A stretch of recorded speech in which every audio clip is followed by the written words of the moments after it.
माननीय अध्यक्ष मोदी जी, आपने मुझे समय दिया, आपका बहुत बहुत धन्यवाद। प्रदेश में बढ़ते हुए बेसहारा पशु गौवंश की संख्या को देखते हुए उनके रहने के लिए एक बड़े पैमाने के रूप में गौशालाओं का निर्माण हो, ये विचार इस सदन में रखा गया है। और मैं कहना चाहूँगी कि ये विचार एक अत्यंत संवेदनशील विषय भी है और विचार भी है। जैसे कि हम सभी जानते हैं कि पशु हमारे समाज और कृषि व्यवस्था की एक रीढ़ रही है पहले से, और परंतु जब जो बेसहारा पशु है जब सड़कों में लावारिस घूमते हैं तो ये देख के कहीं ना कहीं पीड़ा हमें भी होती है, समाज को भी होती है। और ये दृश्य ना केवल मानवता दृष्टिकोण से दुखद है बल्कि इसके हमारे लिए बहुत ही गंभीर परिणाम भी सामने आ सकते हैं। मेरा माननीय मंत्री जी से एक निवेदन रहेगा कि जो इस तरह से पशुओं को लावारिस सड़कों में छोड़ते हैं उनके लिए ऐसा कठोर नियम बनाना चाहिए, ऐसा कदम उठाना चाहिए ताकि लोग इस तरह से ना करें, पशुओं को सड़कों पर ना छोड़ें।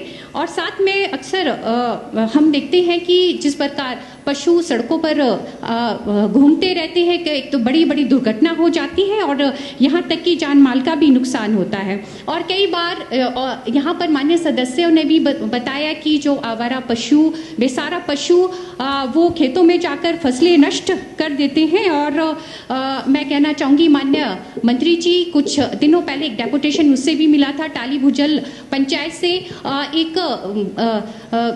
एक ट्रक से भरा पशुओं के से भरा हुआ एक ट्रक वहाँ पे नेरी पुल में छोड़ दिया और सारे के सारे जो पशु हैं वो फसलें नष्ट कर रहे हैं, उनके खेतों में घुस रहे हैं। तो मेरा आपसे निवेदन रहेगा कि अगर इस तरह से होता है तो आप उस पर ज़रूर एक्शन उठाएं, ज़रूर आप कोई एक ऐसा सख्त नियम बनाएं। इस समस्या को देखते हुए जो हमारे पूर्व मुख्यमंत्री आदरणीय जयराम ठाकुर जी हैं, उन्होंने कोटला बड़ोग में गौ सेंचुरी खोली थी, जिससे कि काफ़ी एक बहुत बड़ी राहत वहाँ पर उस क्षेत्र के लिए पहुँची थी।